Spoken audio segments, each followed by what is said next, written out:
We are switching our focus to another European media report about the situation in the Gaza Strip this week, as two leading German newspapers, Bild and Süddeutsche Zeitung, not sure I'm saying that right, published reports that are exposing what hunger exists. But the images of the hunger that is coming out of Gaza were published deliberately staged by Hamas. This is according to the report in the German newspaper. So, in an investigative article in the Sudanese Zeitung, it was written that medical experts quoted in this piece noted that the diseases themselves would not have led the children to such a poor state, but rather a deterioration resulting from the food shortages in Gaza. The article also revealed a photo illustrating how photographers staged scenes of waiting for food as if they were a real situation. You know, it's very easy to place the camera looking to one direction and presenting a false image according to what you want. And that's what the Hamas photographers did in Gaza and then sent these pictures all across the world. And the bad part is that some very well-known influencers who use these shoots, use these photographs, publish them, and then raise the support for Hamas and against Israel and promoted this false campaign of starvation in Gaza.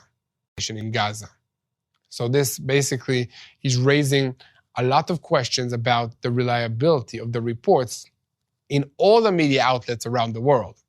And following the revelations, the German Journalists Association, DJV, warned the country's media of attempts at manipulation through images that are professionally but deliberately staged. The association's chairman, Mika Boyster, noted that the current war exposes an unprecedented use of the power of images, not only by combatants, but also by journalists, by intelligence bodies, and by other agencies. A professor of history and photography, an expert in Israel, who for many years researched the impact of images from Israel and the Gaza Strip wars, was quoted in the Zaytun report saying, Hamas is a master at staging images.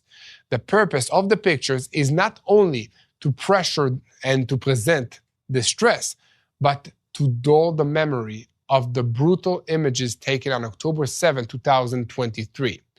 Furthermore, Bild revealed that one of the main photographers who produced the images, Anas Zaid Fatih, was caught staging the shots while presenting himself as a reliable freelance reporter.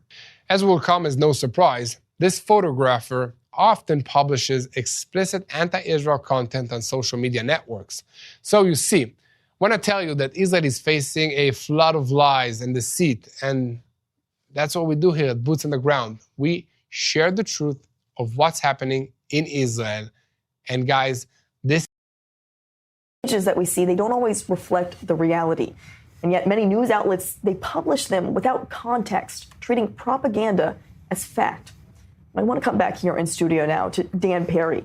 So much of the imagery, it seems, is being staged or manipulated inside Gaza. But how can newsrooms responsibly separate this fact from fiction, especially when independent journalists are not allowed inside Gaza? What more can actually be done? Well, you answered your own question. If there's no journalists inside Gaza who aren't Palestinians, who are reasonably afraid of Hamas, and who knows, might be faking photos or staging whatever circumstances, there's not much you can do. You can apply your judgment. You can make sure that the local Palestinians that you hire have the highest ethical values as a journalist. And so all the obvious things. But, you know, I was the editor of Associated Press in the Middle East. That includes Gaza and many other police states. Can I honestly swear to you that there was no case of any photo being staged? It would be a lie. Of course you can't.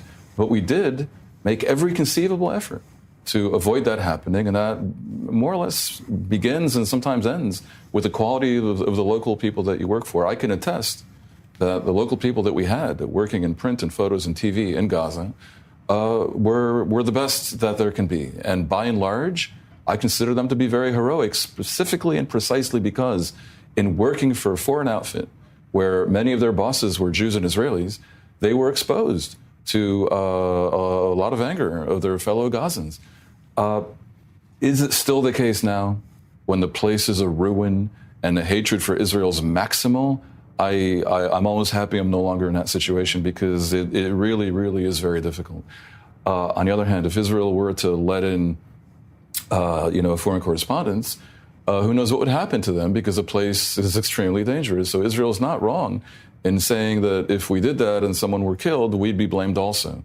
Maybe they should end the war. Basically, I mean, this is such a messy situation that the stronger party is going to get all kinds of blame. But to your question about journalism, there's a point where you just have to realize that you live in the real world. What about, as we were talking before, in the United States, reporters who cover the mafia, the waste disposal industry.